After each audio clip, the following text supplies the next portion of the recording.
परीक्षित जी रख गए, पांडव चले गए, भगवान लीला संवरण करके चले गए और राजपाट परीक्षित को मिल गया। परीक्षित एक दिन घूमने गए और देखा एक काला पुरुष एक गाय को एक बछड़े को मार रहा। परीक्षित जी ने टोक दिया, अरे भाई, जिन गौ माता के पीछे हमारे गोविंद भागे, उन गौ माता को क्यों मार रहे हो? आहा हा।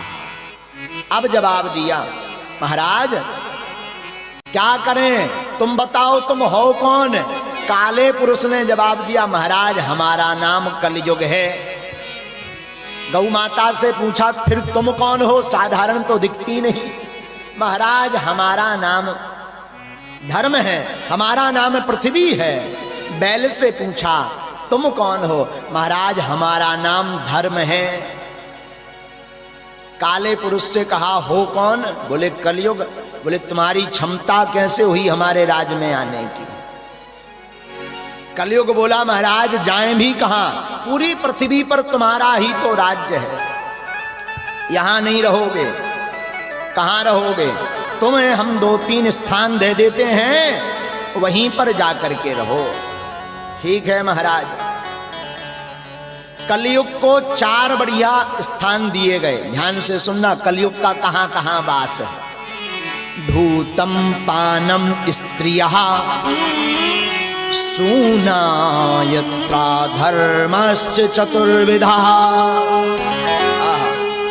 पहला स्थान है कलयुग को जहां पर जुआ खेला जाए, जिस घर के लोग जुआ खेलते हो वहां पर कलयुग का वास है।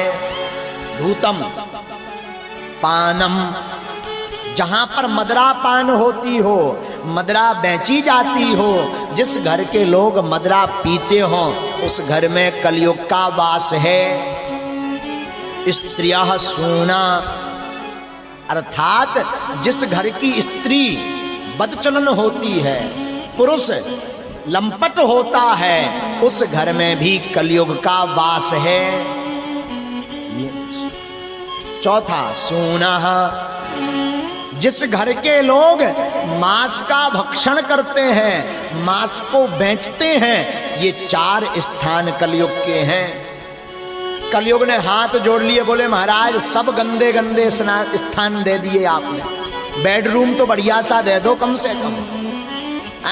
चलो बेडरूम ना भी दो, पर बैठक हॉल तो बढ़िया होना चाहिए, स्वागत के लिए लोग आएंगे, एक स्थान कोई अच्छा सा दे दो। तो बोले भाई कौन सा दें, आप ही दे दो।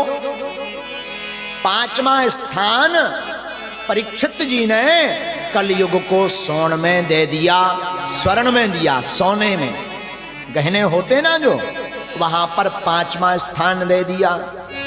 यहां जितने श्रोता कथा सुन रहे, जितना सोना रखा हो घर पर, कल कथा में ला करके चढ़ा देना, क्योंकि उसमें जो है कलयुग का वास है, तुम पचा नहीं पाओगे। हम जो है थोड़ा दोस्ती कर लिए हैं कलयुग से, हम पचा लेंगे। कल से ही कथा सुनना बंद कर देंगे माताएं बहनें। अरे महाराज बड़े खतरनाक निकले, अपनी कथा में फंसा करके पूरा सोना लूटने आए थे गांव में। पर सुनिए, किस सोने में कलयुग का वास है? गांव में कहावत है, सोना गिरना भी बेकार है, सोना मिलना भी बेकार है। उस सोने में कलयुग का वास है जो स्वर्ण चोरी से हो, झपटी से हो, भाई को धोखा दे करके लिया गया हो, उस स्वर्ण में कलयुग का वास है। और एक दिन कलयुग की बात को देकर के, वरदान देकर के परीक्षित ही भूल गए। महाराज कर्ण का मुकुट अपने सिर पर धारण कर लिया। हाँ, किसका? हाँ, जरासंध का।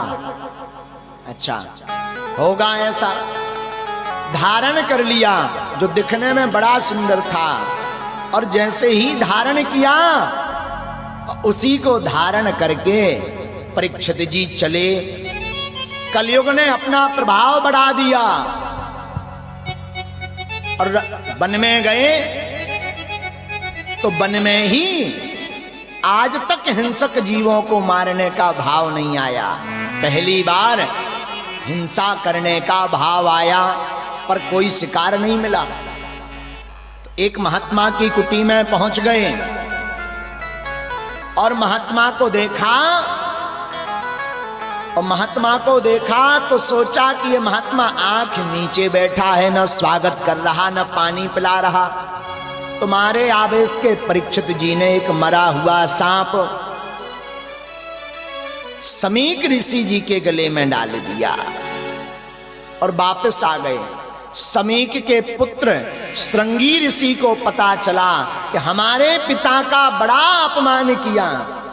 आहा हा हा, तो नदी में स्नान कर रहे थे और श्राप दे दिया कि जिसने भी हमारे पिताजी के गले में मरा हुआ मृतक सांप डाला है वो आज से ठीक 7वें दिन तक्षक नामक नाग के काटने से मर जावे। आहा, और ये बात परीक्षित जी को पता चली तो सब त्याग करके, राजपाट त्याग कर, मोह त्याग कर और गंगा के किनारे आ गए। साधु समाज आ गया और पूछने लगे, महाराज जिसकी मृत्यु निश्चित हो उसे क्या करना चाहिए? सबने नाना प्रकार के प्रति उत्तर दिए। सुखदेव जी महाराज का आगमन होता है। कथाक्रम में महाराज परीक्षित प्रश्न पूछते हैं और श्री सुखदेव जी महाराज उनका प्रति उत्तर देते हैं। एसाम संस्मरणात् पुंसाम सत्या सुद्यन्ति वैग्रहा किम पुनर्दर्शन स्पर्शन पाद शौचासन भी अतः प्रियक्षामि संसिद्धिम योगिनाम परमं गुरु पुरस्येहायति कार्यं प्रियमाणस्य सर्वथा।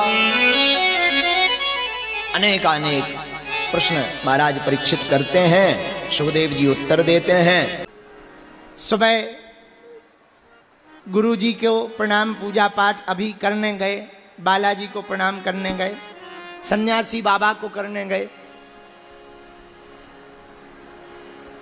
और प्रणाम करके वापस आए। फिर आज्ञा ली कि अब गुरु पूर्णिमा उत्सव के लिए हमको आज्ञा दो।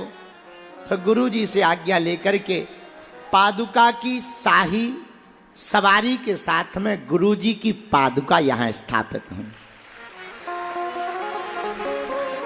लेकिन गुरु जी की पादुका के साथ तुम लोग हमारी पादुका और हमारे साथ तो जो दुर्दशा करते हो सो तो ठीक है, बहुत आराम से स्पर्श करना, क्योंकि हमें तो ऐसा आभास होता है कि उनके चरण ही पादुका है। अब चरण है तो चरणों को चोट भी तो ना लगे हैं, इसलिए बहुत आराम से स्पर्श करके उस अनुभूति को करना, गुरु जी सन्यासी बाबा बालाजी की अनुभूति को करना।